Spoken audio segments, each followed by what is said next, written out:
bring in Paul Mauro, retired NYPD inspector, attorney, and Fox News contributor, Rosanna Scotto, anchor of Good Day New York on Fox 5 and host of The Sanctuary Trap on Fox Nation, and Jessica Tarlov, co-host of The Five. Great to have all of you with us. So, Jessica, let me start with you. How different do you think things will look now that, and I think, you know, the president deserves credit for saying we have a problem here, we have to make a change.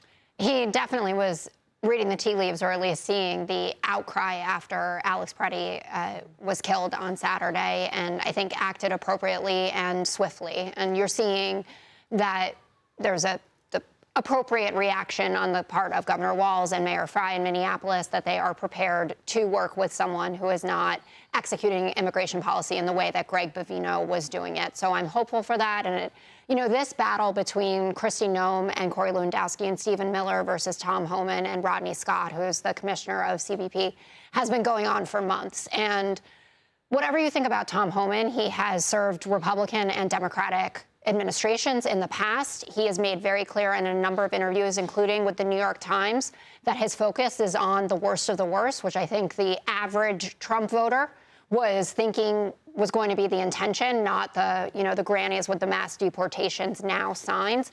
And I hope that President Trump sticks to his perspective from 24 hours ago. I saw he was speaking to reporters right before he got on Marine One and said, you can't have guns. You can't go in there with guns, talking about Alex Preddy. I know that the gun lobby, the NRA, gun groups have been very disturbed by the comments that have been made by the administration when it comes to the Second Amendment and Alex Preddy's right to have that weapon with him when he went out to protest. He has to be careful there. But the next big thing will be that Hakeem Jeffries has come out and said if Kristi Noem isn't out, that they are going to bring forward articles of impeachment. I don't think that Donald Trump wants that kind of scene, to have her up there through impeachment hearings. And my expectation would be that, you know, she's concerned about losing her job, to say the least. So, Paul, one of the things that the president has promised here as part of this process is a thorough investigation. We heard him say that initially, and we're learning a lot more about this investigation. We have a little bit of the video that we had from Saturday that we can go ahead and roll, and then we've seen this from many angles at this point.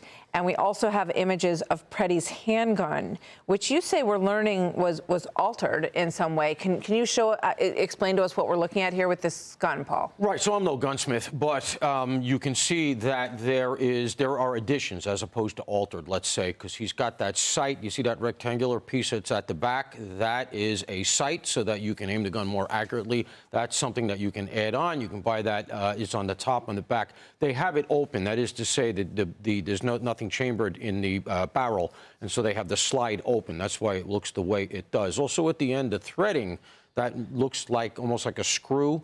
That means that you can put a silencer, which is not illegal in Minnesota, as long as you have the permit, which apparently he did. I would point out, however, that under Minnesota law, you have to have the permit and identification on you when you carry the gun. And isn't it also true, I heard Joey Jones talking about this, that you also have to, if you're in a situation where law enforcement is present, you basically lose your gun permit, right? Correct? Temporarily, for those moments. And yeah, you have to apprise them. Look, and that's just common sense. But yes. I think what it goes to is the larger issue of what the parameters of. Let's stick to the investigation here as opposed to the larger political aspects. What are they going to look at? First of all, we know he had his phone out. That is, Preddy did, right? You got to get that phone. You got to get into that phone. You got to see what it looked like from his perspective, what he saw. That's maybe the most germane video of all here. You also want to hear what he was saying. The audio matters as well. Were they talking to each other? Were there commands he couldn't hear because they were blowing all of those whistles? You also want to see, obviously, any other video that you can get. You want to see any messages that are on his phone. You want to make sure all the video in the area has been gathered. You have to do interviews because there are going to be people around there that you should have detained. There's a woman that was involved in the fracas. You got to make sure you talk to her, identify her. This is a lot of stuff you got to do. Then you got to synchronize it and come up with the full narrative. And, of course, you got to see if there's video from the officers. Most of ICE, my understanding, still doesn't have the body worn. They were rolling those out, but they don't have those. But you got to interview them all. Yeah. And you got to see if anything is contradictory. That stuff takes time. And that's why the safest thing in retrospect is to say we're investigating. Yeah, and that is exactly the safest thing to say right out of the gate, is that there's an ongoing investigation and that everything will be revealed as they are able to reveal it, rather than jumping ahead of that. Rosanna, I want to play this. This is Hollywood movie star Ed Norton. Let's hear what he had to say as he's looking at this situation. Watch. These are not normal times. We have, extrajudicial assaults on Americans and humans going on a daily basis now. And it's not okay. What they're doing in Minnesota with the strike needs to expand. I think we should be talking about a national general economic strike until this is over. So he wants to see nationwide protests. And we've heard, little bits and pieces, some things in New York, some things in Boston, and in D.C. Your reaction? Well, listen, we know that the liberal actors and actresses from Hollywood, of course, they would be taking that position. And that's why we're in the situation that we're in right now. The messaging in Minnesota is completely convoluted. President Trump, he ran on a campaign of getting illegal immigrants who have criminal records out of this country.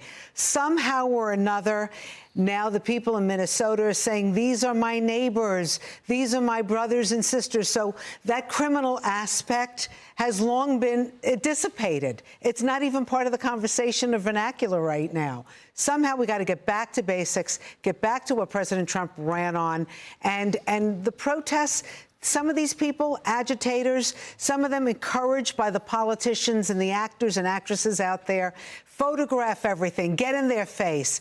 I mean, if they would just listen to the law enforcement, when law enforcement says, yeah, you can protest, we have no problem with, but when I tell you to stop, stop. Yeah. And that has completely gone out the window. But even the police chief, the Minnesota police chief, Minneapolis police chief, has said a number of times that the constitutional rights of Americans are being violated, including off-duty cops.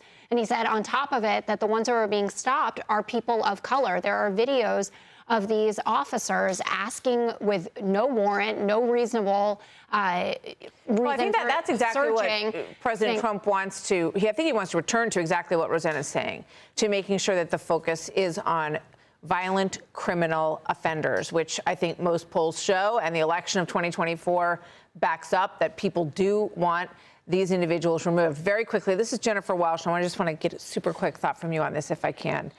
Jessica, let's watch. Let me tell you something, Democratic Party. Your approval rating is 18% because you're weak and impotent and you don't believe in anything unless your position is abolish and prosecute. Get the out of the Democratic Party. Get the out and go join MAGA. So Abolish ICE has a higher approval rating than it ever has before. It's up 20 points even from just over the summer, 46% approve, 41% oppose. We will see what happens with the DHS funding fight that's going to end this Friday. I think that Democratic leadership has heard people loud and clear that it's not about necessarily getting rid of law enforcement or immigration enforcement, but that we had 2 innocent people who should be here today that have been killed in the streets of Minneapolis, and that you have to respond accordingly. And President Trump knows how serious this is. Well, those investigations are ongoing. And I think that's one of the biggest problems here, is that everyone jumped ahead, and we don't know. Wasn't going to happen. Okay. And they said that, and they had to be pushed into this, too. Local law enforcement said that the feds weren't working with them, that they weren't opening up the crime scene to and them. The Fed said the same thing about local law enforcement, that they were not helping them at all. Law enforcement doesn't even come when the Feds call. Exactly. Let's remember these problems are not happening in places where there is coordination between ICE and local law officials. So there's a lot of correction that needs to happen at the local level and at the federal level, which the president has talked about. And now it sounds like they're on the same page, or they're getting there. Thank you very much, you guys. Great having all of you. So hey, Sean Hannity here. Hey, click here to subscribe to Fox News YouTube page and catch our hottest interviews and most compelling analysis. You will not get it anywhere else.